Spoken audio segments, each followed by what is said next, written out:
보시다시피 이 장군의 동상, 정발 장군의 동상입니다. 이 부산지 성은 이 건물 저추의 초랑이라는 그 지역에 부산진 성을 짓고 그 성에 성주로서 외적이 들어오지 못하도록 지켰던 보장된 장군입니다. 1592년 4월 13일 아침에 일본 왜군들은 예고 없이 이 앞바다에 쳐들어와서 많은 왜군들이 진군하고 제일 먼저 희생을 당한 이 장군이 정발 장군이라고 합니다. 이 성이 무너지고 많은 사람들이 희생됐습니다. 부산, 경남 이 지역의 주민들도 소도 잘라가고 피도 잘라갔습니다. 이 부산 사람의 그 숫자가 8,500명이라는 숫자가 살해되어 있죠. 그 키가 가까운 이 부산에서도 이 바로 볼 수 있는 대마도에 가서 묻었는데 그 후로는 후손들이 관리도 하지 않고 돌만 몇 개 쌓아놓고 뒷무덤이라 하고 있어요. 그래서 제가 그 문헌도 발견하고 그 문헌에 보면은 슬픈 눈물겨운 일들이 많이 있습니다. 이러한 역사를 우리가 부산의 상교육장을 참 이곳에 교육장도 만들지만은 슬픔의 현장에 상교육장을 만들어야 됩니다. 부산에 잘못된 것을 하나하나 우리가 고치고 건의하고 알리고 하는 일을 합시다. 동래성이 또 아주 불이 붙었어요. 우리 동래성에 가면은 또 가슴 아픈 일들이 많이 있습니다. 가봅시다.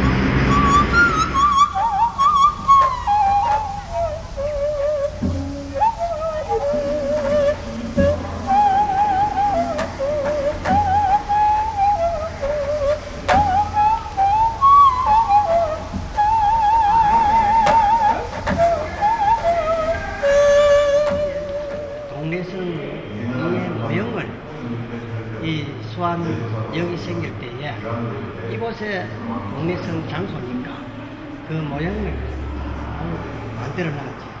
많은 사람들이 당시에 동래성은 어떤 모형으로 되어 있었고 어떤 것이냐 할 때는 이곳에 와서 이 하나하나 안문이 있고 서문이 있고 동문이 있고 북문이 있고 문들이 이렇게 잘 만들어놨죠. 이 동래성에서 약탈해 가는 것이 오늘날 일본에서는 1급 문화재로 제물로 여기고 이렇게 지금 보존하고 있지 않습니까? 다 여기서 가져가는 거예요. 김해에서도 희생을 많이 당했겠죠? 네, 당하는데 김해 그 당시에 부사는 서예원 씨입니다. 서예원 장군이 갑자기 준비 없이 동래성이 함락되고 미처 김해성을 지키기에 너무 힘들었어요. 힘들어서 작전 계획을 다시 세우자 하고 자기 부하들을 데리고 후퇴했죠. 후퇴가 작전 계획을 다시 짭니다. 다시 짤 때 김해성은 벌써 함락해버립니다. 그때 조정에서는 그렇게 탁월한 전술을 가지고 있는 서해 부사는 병사를 방향을 진주로 틀어라. 진주적이 더 치열하다. 이미 모든 장군들보다 특별히 뛰어난 서해원 전술을 우리가 배워야 된다고. 머리가 어떻게 생겼나 하고 머리를 배워가지고 일본에 가져갔어요. 그리고 유일하게 배워갔는데 문헌을 제가 발견했는데 13사람 장군은 이대한 장군이라고 그 아마 두뇌를 연구하기 위해서 생리학적인 공부를 하기 위해서 장군들 머리를 베어갔어요. 머리를 베어갔어요. 서해원의 업적은 재평가해야 됩니다. 즉 조선 땅에 와서 조선에서 김해를 거쳐가지고 웅성성 진해 웅성성을 짓고 또 전투를 할 때에 그 선교사들이 포르투갈 선교사들이 전쟁에 와가지고 아 좋다 조선인들에게 저 카톨릭을 전하자 해가지고 최초로 카톨릭 전한 사람들이 보니시 유키나가 밑에의 유럽의 신부들이고 또 진해에서 바깥에 일하는 사람들이 카톨릭이 믿으라 하니까 새로운 종교니까 믿은 사람이 많아요. 그러니까 카톨릭의 역사가 이 임진왜란때 먼저 들어왔고 또 김해 진해에 최초로 전해졌으니까 카톨릭 역사를 더 거슬러 올라가서 정리를 해야 됩니다.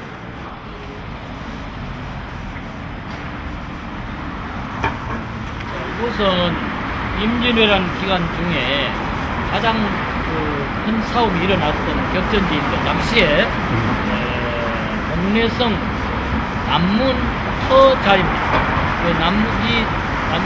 남북 동서남북 4개의 문이 있었는데 이 남문이 가장 크고 또 바로 이곳으로 외병들이 오니시 유키나와 군대가 직접 진격을 해 들어오고 여기에서 우리 송상년 선생이 그 당시 부사였는데 송상년 선생에게 우리가 명나라를 치러 갈 테니까 길을 비켜달라 그렇게 되었을 때 우리 송상년 선생이 내가 죽기는 쉬워도 길을 비켜줄 수는 주기는 어렵다라고 하는 유명한 말을 남긴 바로 이 자리가 당시에 4개 성문 중에 가장 크고 또 가장 큰 격전이 벌어졌는데 기록에는 보면은 이 바로 남문 앞이 해자가 있었던 물론 있었고 남문 앞에 시산 혈화를 이루었다.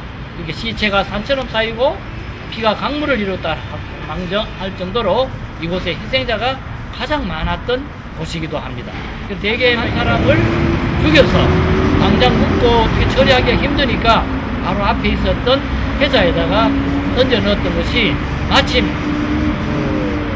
지하철 공사를 하는 과정에서 발견이 되어 현재 수안역 지하에 인고를 그 당시에 비참했던 그러한 역사의 그 흔적이 너무나 왜소한 것 같은데 이러한 거에 대해서는 혹시 해설을 하시면서 그런 질문을 못 받으셨는지? 네, 그런 질문 많이 받습니다. 근데 이게 여기뿐만이 아니고 우리나라 특히 부산 내 역사 유적은 그 역사의 어떤 그 크기는 엄청난데 실제로 이 옆으로 가면은 서문터도 있는데 조그만 이런 터 모양으로 되어 있어서 좀 안타까움을 금하지 못할 때가 있습니다. 네. 또 해설자 입장으로서의 생각이나 앞으로 하면서 안타까운 점도 있을 건데 에 대한 기록은 어떤 의미에서 부산의 기록이라고 보아야 하는 것인데 적어도 이 동래성에 대한 역사, 동래성에 대한 굴곡된 그런 역사든 명예로운 역사든 간에 이걸 기록해가지고 기록관으로 하나 남겨두고 많은 시민들에게 교육이 되어야 하는데 현재 그러한 시설이 거의 전무하다고 보면은 그래서 사람들이 이곳이 뭐 하는 곳인지 이렇게 관심 없는 사람이 대부분이고 이곳에 사는 사람들은 마저 여기가 이런 곳이구나 라고 뒤늦게 얘기하는 사람도 좀 있을 정도로 좀 안타까운 면이 많습니다. 그래서 앞으로 부산에서 관광 자원화를 위해서 여러 가지 할 때에 좀 적어도 동네 역사에 대한 것은 충렬사라든가 안락성원이라든가 몇 개 부분적으로 있습니다만은 그래서 종합적으로 역사관을 시 차원에서 만들어서 많은 사람들이 알리는 그런 하나 교육적인 자료로서 삼았으면 참 좋겠습니다.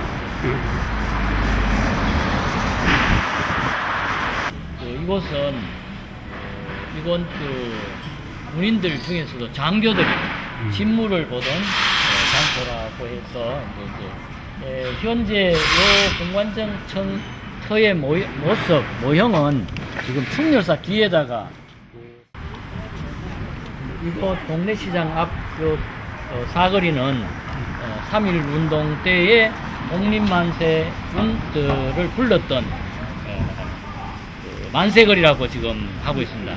일제는 1910년대에 우리나라 문화를 말살하기 위해서 전통적인 것을 없애기 위해서 업성 중심에다 대부분 시장을 만듭니다. 부산은 대표적인 예로 수영성이 그렇고 동래성이 그러합니다.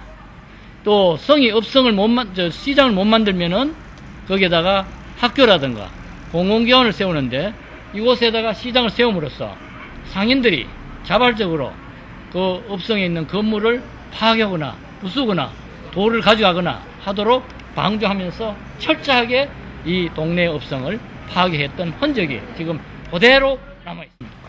바로 앞에 보이는 곳은 우리 송상현 선생이 그 당시 일본군의 칼에 맞아 돌아가셨던 곳이고, 그 이후에 그를 기념하기 위해서 단을 세워서 제사를 지냈던 곳입니다. 그런데 일본 사람들은 잔인하게도 이곳에 시장을 만들어서 바로 이 송옥란 앞이 개를 잡거나 닭을 잡는 피가 철철 흐르는 그런 장면이 연출되도록 하는, 우리나라 사람을 모멸시키도록, 우리나라 사람들이 자괴감을 갖도록 그렇게 만들었던 잔인한 역사 현장이 바로 이곳입니다. 송상현 선생님이 돌아가신 이후에 이 송상현 선생님과 그를 따르던 양상 군수 또 교수 이런 분들의 위패를 모시는, 무덤은 실제 시신은 없는 단을 만든 곳입니다. 그래서 안으로 들어가서 우리가 직접 한번 보도록 합시다. 잠시 우리 송상현 선생님과 같이 전무하신 분들에게 묵념을 하도록 하겠습니다. 원래는 두 분의 절을 해야 되는데 묵념으로 대신하겠습니다. 이것은 송상현 선생이 일본 왜군이 목을 치고 이 자리에 시신을 한마디로 방치했던 곳인데, 그날 전쟁이 끝나고 나서 일본 장수들이 우리 송상현 선생과 안면이 있었기 때문에 이분을 후위 거둬주라 이렇게 해서, 아마 정확히는 모릅니다만 대부분의 우리나라 의병장이나 그 당시 싸우던 장군들은 목을 일본이 가져갔습니다만은 송상현 선생만 아마 목이 이곳에서 안치되어 있었던 걸로 되어 있습니다. 나중에 전쟁 기간 중에 중국에서 이효성 장군을 따라온 두사충이라는 풍수 장군이 있었는데, 이분을 통해서 이 시신을 지금은 의령 지방을 경유해서 청주에 마침 아버지가 그때 관에 근무를 하고 계시기 때문에 현감으로 알고 있습니다. 근데 그래서 청주로 시신을 옮겨가게 될 때 이 시신을 옮겨갔으나 갈 때까지 여기에 바로 제일 오른쪽에 보면은 송상현 선생에 따르던 매동이라는 종이 있었습니다. 이분이 이 시신을 관리를 했고 또 돌아가신 날에 제사 음식까지 차려서 했다는 기록이 있는데, 제일 오른편에 지금 따로 저렇게 모셔져 있습니다. 당시에 돌아가신 동네 전투에서 돌아가신 네 분의 여성이 있습니다. 한 분은 송상현 선생의 자꾸 애첩이라고 나오는데 애첩은 아니고, 이분은 송상현 선생의 친구 보성군수 했던 분의 서녀로 나와 있습니다. 근데 한금섬이라 해서 13살인가 4살 이렇게 되었는데, 13살, 서너 살이 첩이를 없죠. 첩이 따로 있었으니까. 그래서 아마 양부 아버지 같이 잘했던 분이 왜군의 손에 죽으니까 이 소녀가 항의를 하다가 또 죽임을 당합니다. 그분하고 부산진성에서 돌아가신 우리 정발 장군의 첩 한 분하고, 그 다음에 이곳에서 한창 격전이 벌어질 때 심지어 적이 오니까 급한 나머지 기와장을 던지는 그런 일까지 합니다. 그때에 지붕 위에 올라가서 두 분의 여성분이 기와장을 뜯어내고, 김상이라는 한 분이 기와장을 던짐으로써 결국 외병들이 나중에 전쟁 그림에 보면은 그게 이제 일본 왜군들이 조준 사격을 해서 돌아가시게 하는데 이 네 분 아까 그 두 분의 그래서 보통 이촌녀라고 되어 있습니다. 두 분의 마을 여자라 이 말이겠죠. 두 분하고 그 다음에 이 송상현 선생의 저는 양녀라고 보고 싶습니다. 내동이란 분은 나중에 시신을 옮겨갔을 때 그 청주까지 가십니다. 갔어서 우리 송상현 선생 동생이 고깃국을 내 가지고 대접을 했을 때 나는 이걸 먹을 수 없다라고 했습니다. 내가 모시던 분이 그렇게 비참하게 돌아가셨는데 내가 어떻게 고기를 먹을 수 있느냐라고 해서 눈물을 흘리면서 고기를 먹지 않았다는 그런 충직스러운 분이십니다. 그 팻말이 저는 분명히 한금섬이라 해야 됩니다. 분명히 성이 있는데 누구라도 오면 이분을 김씨로 착각을 합니다. 그렇네. 네, 김씨로 착각을 하기 때문에 한금섬이라 해야 맞습니다. 한금섬인데 그래서 송상현 선생이 그 고성 군수 하시던 친구 문상을 하러 갔더니 애처롭고 울고 있는 아이가 있어서 알아보니 그분의 서녀더라. 그래서 이분을 임지로 오면서 데리고 왔다. 그러니까 친구의 딸이니까 그렇지. 내 딸처럼 생각해서 데리고 왔는데 이분 호가 천곡입니다. 천곡. 천곡은 지금 전라도 정읍시에 있는 동네 이름입니다. 그래서 옛날 어른들은 호를 자기 고향 이름을 따서 많이 했기 때문에 요새도 훌륭한 사람 고향 이름 따지만 그렇죠. 그래서 천곡이라면은 분명히 그곳 천곡 출신이고 또 그곳에 사당이 있습니다.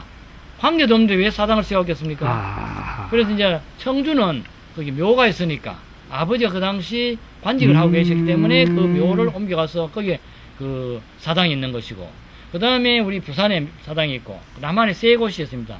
당시에는 그 상피제도를 해가 관리를 임명할 때에 자기 고장의 사람은 부정에 개입되고 할까 싶어서 타 지역에 배치를 합니다.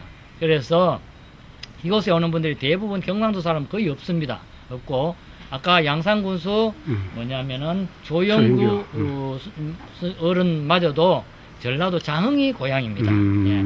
그리고 부산진성에 돌아가신 정발장군은 경기도 연천입니다. 그런 식으로 또 다대포성에 돌아가신 윤홍신 장군은 서울입니다. 그래서 이곳 출신은 한 분도 없습니다. 다만 여기에 그 밑에 그 교수라든가 이런 분들은 이곳 출신일 가능해요. 왜냐하면 문씨라든가 지금도 문씨가 많이 있습니다만은 이곳 출신입니다만은 적어도 총 책임자는 이곳 출신이 임명이 되질 않는 그런 조선시대 제도 때문에 전라도 정읍이라고 하면 제일 정확하다고 봅니다. 왜? 아까도 말씀드렸지만 호가 천곡이죠. 천곡. 네. 사실 이게 부끄러워해야 될 이러한 시민들이 너무 많을 것 같습니다. 지금 제가 이렇게 기록을 하면서도 정말 죄스럽고 부끄러운 일을 너무나 이렇게 당연시하게 살아왔다는 자책감이 듭니다. 예, 감사합니다. 예. 동네 독진대아문은 본래 그 경상 좌도에 그 남쪽 지휘본부는 경주였습니다. 근데 경주였는데 이제 이 문을 세운 게 왜 그러냐면 이제 동네가 독자적으로 병권을 행사한다 라고 하는 의미에서 이 건물을 세웠던 것인데 일제가 병합을 하면서 바로 앞에 있는 망미로 본래는 지금 파출소 있는 자리에 있었다 합니다. 이것이 동래성 해자의 당시에 전쟁에서 희생된 분들의 그 위에 해보이죠. 이렇게 몸에 뼈대도 이렇게 많이 있습니다만 이 성에서 희생된 분들은 여기 머리는 여기 있지만은 귀와 코는 잘려서 일본에 가서 일본의 귀무덤, 코무덤이 많이 있습니다. 동래성에서도 물론 이러니와 부산진성에서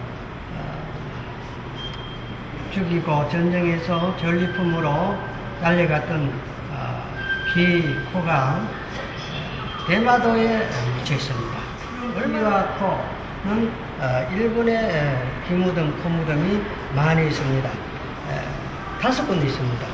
교토에 가면은 교토 기코 무덤이 있고, 오카야마 가도 코 무덤이 있고, 쯔야마라는 곳에 가도 기 무덤이 있고, 또 후쿠오카 가도 기 무덤이 있고, 대마도에 가까운 부산에서 가장 가깝다면 대마도입니다. 대마도에 기무대이 있습니다. 바로 부산진성에서 오는 동래성에서 희생된 우리 선조들의 기코를 잘라가 일본에 가져갔습니다. 왜 가져갔냐면은 도요토미 히데요시의 명령입니다. 전쟁의 실적이라 할까 업적이 얼마나 되는지 실물로 보여달라 해서, 그래서 처음 임진왜란 때는 귀를 잘라가고 정유재란 때는 코를 잘라갔습니다. 그뿐만 아니라 귀, 코를 잘라갈 때에 장군들은 또 머리를 베어갔습니다.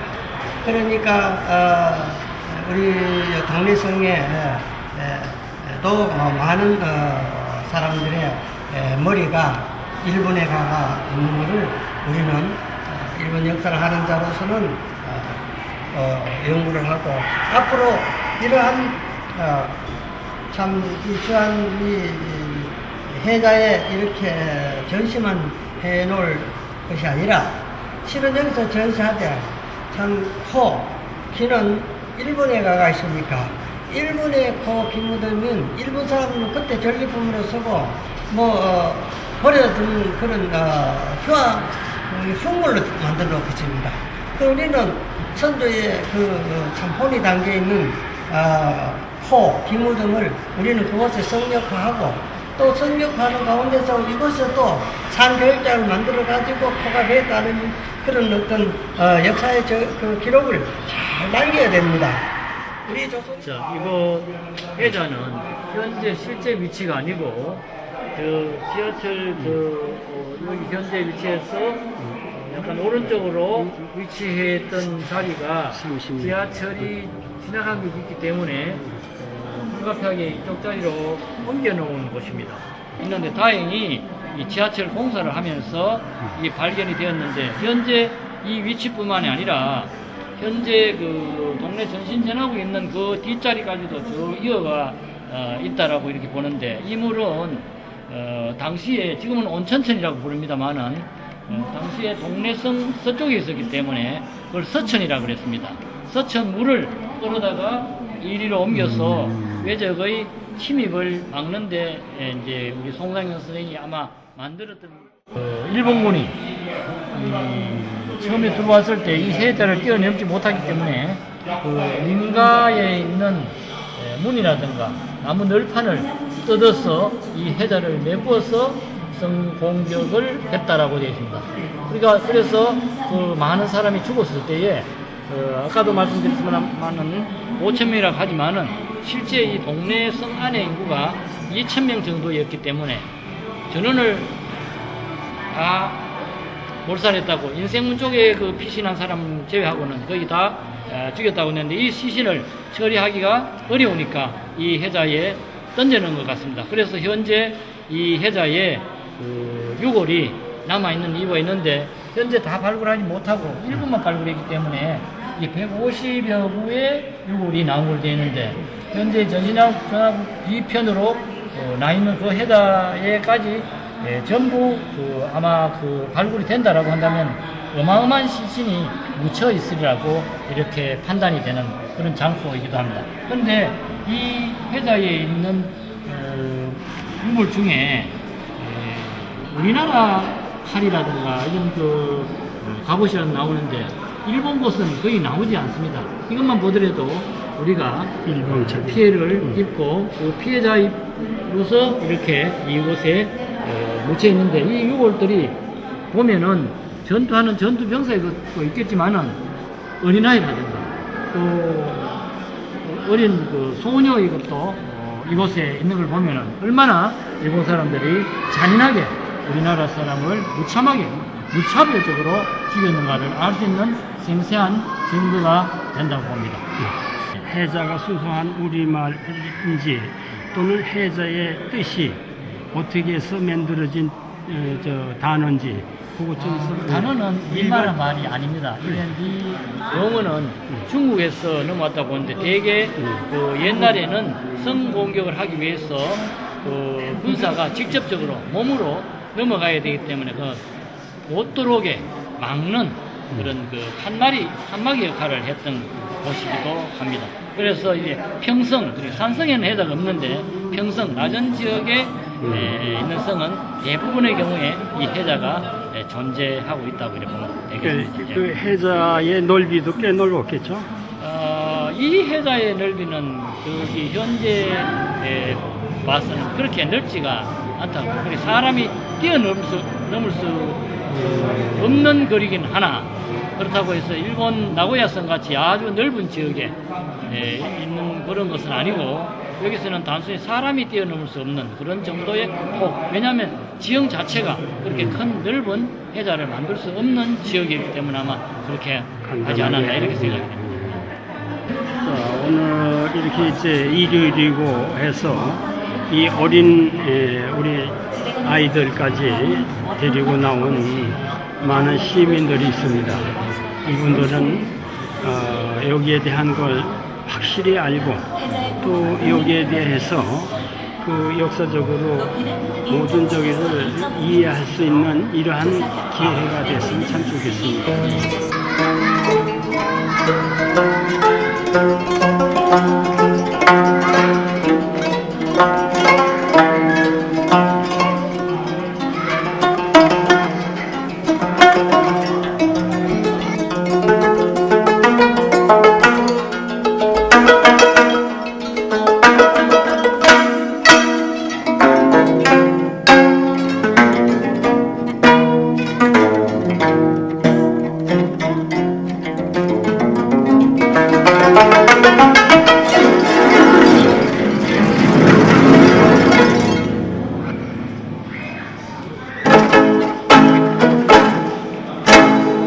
히로세 선생님, 한국에 부산에 오신 거 환영합니다. 히로세 선생님, 지금 한국에서 뭐 하십니까? 예, 지금 부산대학교에서 고고학을 공부하고 있습니다. 그전에는 사가현 나고야선에 근무하고 임진왜란 그리고 한일 교류서를 공부 전시하고 있었습니다. 나고야성은 사가현에 있습니다. 나고야성의 해자라든가 임진왜란의 한일 관계사를 연구를 많이 하시는 교수님 히로세 선생님을 만나게 되었습니까? 네, 임진왜란 때 동래손 싸움 때 죽었던 한국적 희생자입니다. 이것은 그대로 과거의 역사를 전시하고 있습니다. 얼마나 아름답게 역사를 만들어도 역사 사실은 변함없습니다. 여기 전시하는 것은 역사의 진실입니다. 많은 사람이 이 진실을 보시고 임진왜란이 무엇인지 다시 우리는 생각해봐야 됩니다. 여기에 몸은 묻어나는 해자고 귀와 코, 머리는 일본으로 잘려갔는데 그 이야기를 좀 해주시죠. 예, 많은 사람의 희생됐지만은 무장들이 얼마나 적을 죽였다라는 기록이 머리랑 코랑 키를 일본한테 보냈어. 그리고 일본에서 계산하고 미국에 받았다. 그것이 앞으로의 정권의 전명서로 만들었어요. 그러니까 많은 사람이 키 없는 사람, 코 없는 사람이 많아졌다라는 기록도 남아 있습니다. 예. 지금 여기서 귀와 코가 잘라갔다고 문헌을 지금 가지고 계시는데 이 문헌을 한번 보여주시죠. 예, 이 문헌을. 예, 이 문헌을 보시면은 여기에 8,500명이 귀와 코를 잘라갖고 또 많은 문화인들을 잡아갔다고 일본 문헌 기록에 나와 있습니다. 이 귀, 코, 머리, 이 억울한 역사가 대마도에 기무덤이 있습니다.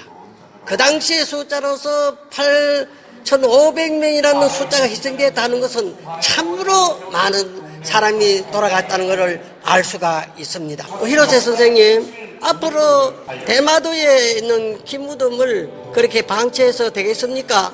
역사를 사실대로 전시하는 거 우리責任이라고 생각하고 있습니다. 그리고 이 인권을 볼 때 굉장히 젊은 사람도 많이 있어요.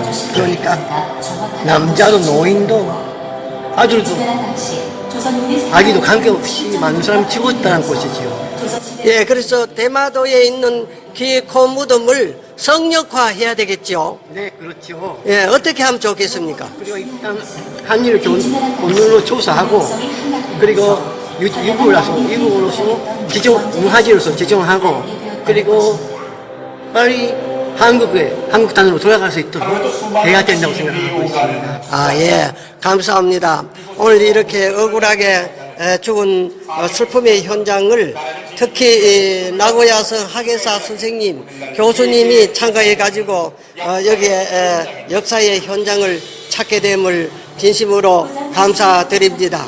이러한 산 역사를 앞으로 후세대에 우리는 이 과거에 이런 역사가 있었고 앞으로 미래에 우리는 한일 관계를 어떻게 맺어나가야 할까 하는 그런 어떤 마음을 가지고 이러한 사실들을 산 역사 교육장을 만들어야 되는 걸로 압니다. 히로세 선생님 감사합니다. 예, 감사합니다.